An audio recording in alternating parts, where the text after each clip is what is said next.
En début de cette émission, on va parler produits défectueux dans le domaine de l'intelligence artificielle et des objets connectés avec mon invité Stéphanie Berland, associée chez DWF. Stéphanie Berland, bonjour. Bonjour Arnaud Dumouriez. Le cadre juridique des produits défectueux a évolué avec la directive de 2024. Pour commencer, pourquoi ce texte était-il nécessaire ? Écoutez Arnaud, la directive sur les produits défectueux précédente datait de 1985. Donc c'est une directive qui instaurait un principe de responsabilité sans faute pour les produits défectueux. Et bien évidemment, compte tenu de sa date, elle ne prévoyait aucune disposition spécifique en matière de logiciels, d'IA, de produits connectés. Elle visait à protéger les consommateurs contre les produits physiques dangereux. Et aujourd'hui, on voit bien que tous les produits autour de nous, de plus en plus, intègrent ces éléments logiciels, vont intégrer certainement de l'IA. On a plein d'objets connectés qui sortent sur le marché. Et donc, finalement, ces objets peuvent connaître des bugs, peuvent connaître finalement des dysfonctionnements qui vont créer des dommages. Et dans ce cadre-là, il est apparu nécessaire d'adapter le droit et cette directive à ces nouveaux risques. Alors, on va s'intéresser maintenant aux apports de cette directive. Quels sont les 3 apports majeurs de cette directive ?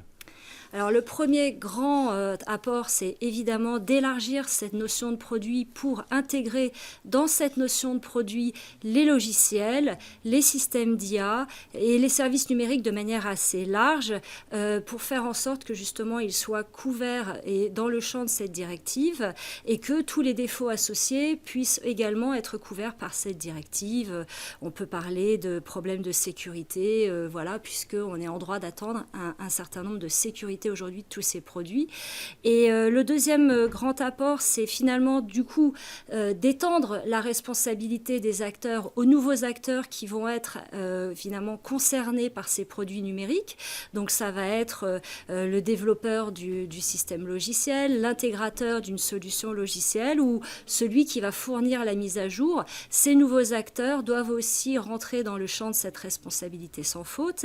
Et puis le troisième grand volet, on le voit avec le côté numérique, la difficulté pour la victime, ça va être évidemment la preuve. Comment est-ce qu'on peut apporter la preuve d'un problème défectueux sur un produit qui intègre du numérique ?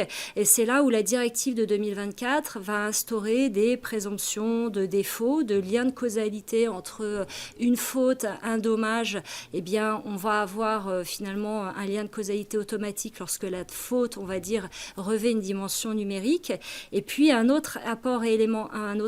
élément important, c'est évidemment la communication d'éléments techniques qui va permettre à la victime de rapporter la preuve de ce défaut. Et ça, le juge se voit donner de nouveaux pouvoirs. Alors, vous l'avez dit, les logiciels et l'intelligence artificielle sont désormais pleinement couverts par cette directive sur les produits défectueux. Concrètement, qu'est-ce que ça change pour les développeurs et les éditeurs ? Alors là, c'est un changement radical puisque, comme je vous le disais, finalement, ces acteurs étaient écartés du système précédent. Donc aujourd'hui, lorsqu'on est éditeur de logiciels, lorsqu'on est producteur d'un système d'IA, on peut maintenant voir sa responsabilité engagée, même si finalement, on n'est pas le fabricant du produit physique qui va intégrer ces systèmes numériques. Et donc, ça va impliquer pour tous ces nouveaux acteurs qui arrivent de revoir leurs procédures de test, de revoir aussi leur documentation et puis de s'assurer d'être bien couvert contre les risques de cybersécurité.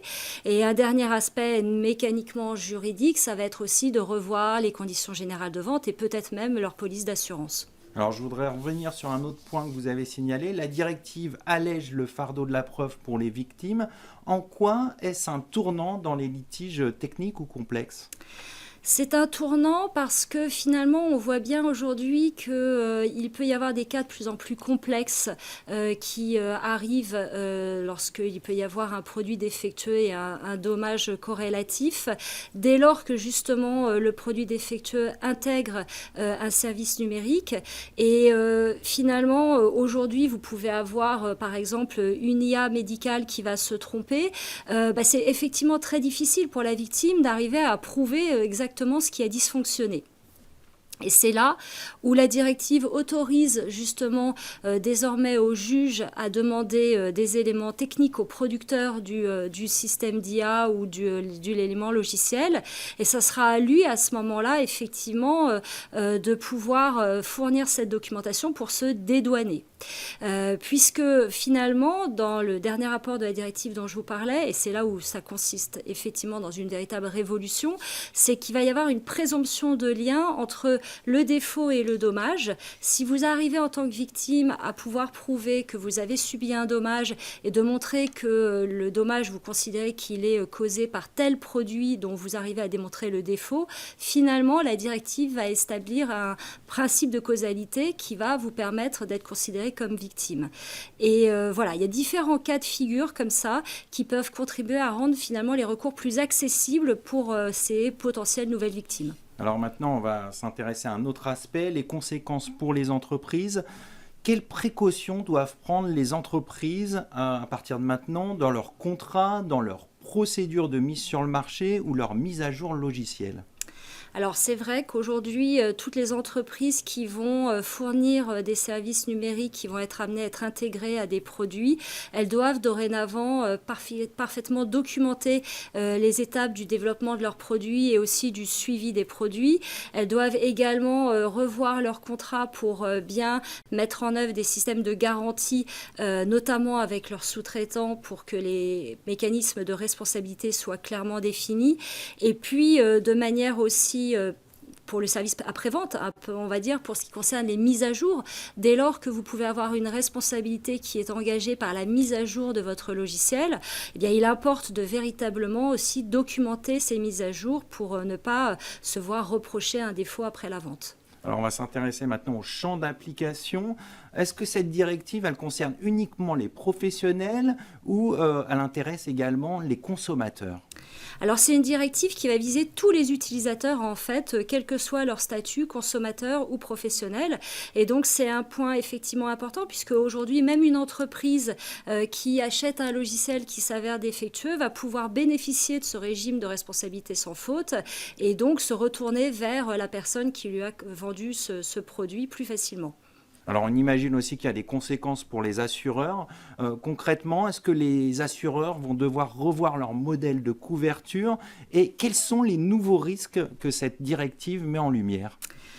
Alors côté assurance, c'est certain que face à cette nouvelle directive, les assureurs vont devoir adapter leur contrat, leurs clauses contractuelles pour effectivement se couvrir contre ce nouveau risque numérique, se couvrir contre les problèmes de mise à jour logicielle ou en tout cas demander à leurs assurés d'avoir les clauses ad hoc dans leur contrat. Et effectivement, c'est tous ces nouveaux risques liés à l'univers cyber qui nécessitent de revoir aussi les polices. Alors les produits mis sur le marché avant le 9 décembre 2026 restent soumis à l'ancienne directive. Concrètement, que doivent faire les entreprises dans cette période de transition ? Alors là, vous allez avoir une période un peu plus compliquée à gérer effectivement pour les producteurs de produits qui intègrent ces systèmes numériques puisqu'il va falloir que leur documentation soit à jour pour que lorsque la directive va rentrer en vigueur le 9 décembre 2026, il n'y ait pas de doute sur les produits qui bénéficieront, enfin plutôt qui seront soumis à ce nouveau mécanisme de responsabilité, des produits qui seront encore sous l'empire de l'ancienne disposition. Et donc ça va aussi nécessiter là de revoir les contrats pour mettre en œuvre des clauses très claires de vente, de maintenance et de garantie avec des périodes d'entrée en vigueur avec une législation qui leur soit bien applicable. On va conclure là-dessus. Merci Stéphanie Berland. Je rappelle que vous êtes associée au sein du cabinet DWF. Merci Arnaud. Tout de suite, l'émission continue. On va parler de décarbonation dans le domaine de la santé.